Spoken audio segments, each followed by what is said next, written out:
그 나라 스페이스 테크놀로지는 100kg 이하의 초소형 위성을 제조, 운영하는 소프트웨어까지 하시는 회사죠. 네. 그래서 창업한 지 10년 동안 거의 외로운 길을 걸어오셨을 거라고 짐작이 됩니다. 이 상당한 시간이 걸리는데 매출이 나올 때까지 투자사나 정부의 지원이 없다면 정말 할 수 없는 업종 같아요. 그래서 딥테크 스타트업들이 잘 되려면, 꼭 대표님 얘기 아니라도 상관없어요. 딥테크 스타트업들이 잘 되려면 우리나라에서 어떤 생태 요소가 필요할까요?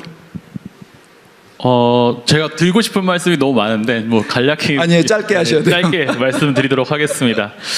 제가 이제 딥테크 특히 그리고 우주 분야에 있으면서 가장 좀 이렇게 절실하게 느꼈던 거는 이 딥테크 분야는 다른 분야하고 달리 초기 인프라 인원에 들어가는 비용들이 굉장히 많고 그 주기가 굉장히 깁니다. 그래서 성장의 결과물이 나올 때까지는 굉장히 시간이 오래 걸리기 때문에 전통적으로 스타트업이 들어가기에는 굉장히 어려운 분야 중에 하나입니다.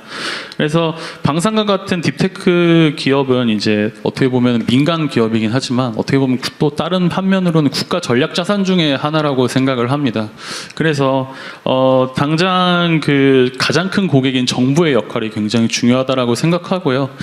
짧은 시간에는 당장 뭐 이렇게 수익이 나오진 않을 수도 있겠지만 그런 어떤 단기간의 경제 논리를 넘어서서 그런 이제 공공 수요로서 시장을 선도하는 전략적 어떤 수요 창출이 좀 필요하다라고 생각을 하고 있습니다. 그래서 현재에서도 여러 지원 트랙이 있긴 합니다. 뭐 방산 분야도 그렇고 우주 분야도 그렇고 여러 트랙이 지원 트랙도 있고 여러 지원 정책도 있는데 실질적으로는 업체에게 도움이 되지 않는 경우가 있어요. 뭐 예를 들어서 글로벌 시장에 나가면 기술은 좋은데 너희 정부에서 이 서비스를 쓰고 있니? 쓰고 있잖아 않아요 라고 하면 그러면은 나중에 다시 와라 뭐 이런 식으로 말씀을 하는 거기 때문에 그런 어떤 수요를 초기 기업에게 수요를 만들어주고 실제 정부에서 그거를 사용하고 그다음에 신기술에 대해서 굉장히 좀 거부감을 가지고 있고 보수적인 시장 중에 하나거든요. 근데 그런 부분을 어떤 별도의 트랙을 마련을 한다던가 적극적으로 이런 딥테크 스타트업들의 기술들을 차용을 해서 실제 정부에서 사용하는 사례들을 만드는 게 굉장히 중요하다라고 생각합니다.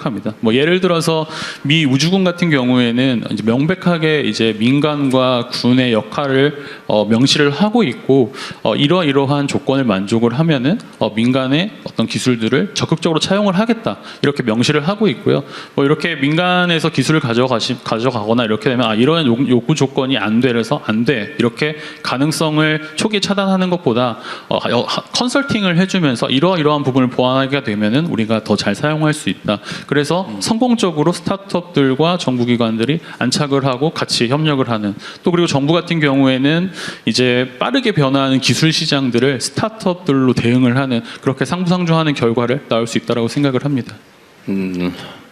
우리 이제 산업 구조가 사실은 크게 변하게 될 텐데 그 중에 이제 우주 방위 산업 이 영역이 대한민국 입장에서 매우 중요한 산업이라고 생각되고 저는 그 부분을 집중적으로 육성을 해볼 생각입니다.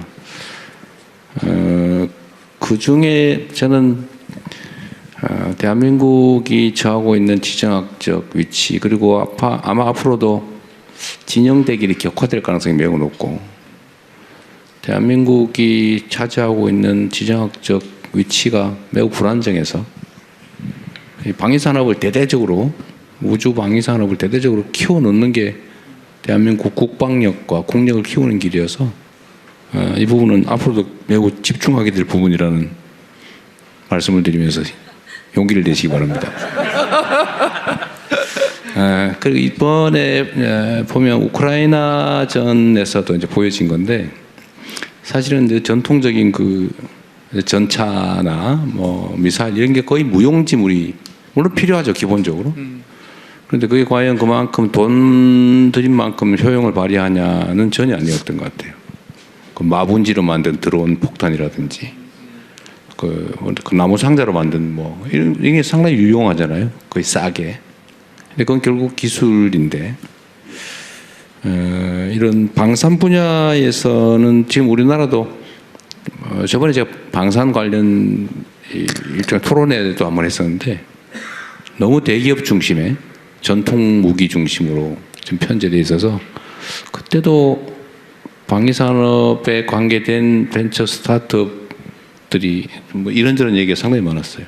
근데 거기에도 저는 기회를 줘야 되겠다. 그 틈새를 만들어야 되겠다고 생각하고 있고요. 그게 결국 아주 세밀한 첨단 미래 기술 분야들이 될 가능성이 많죠. 특히 인공지능 분야는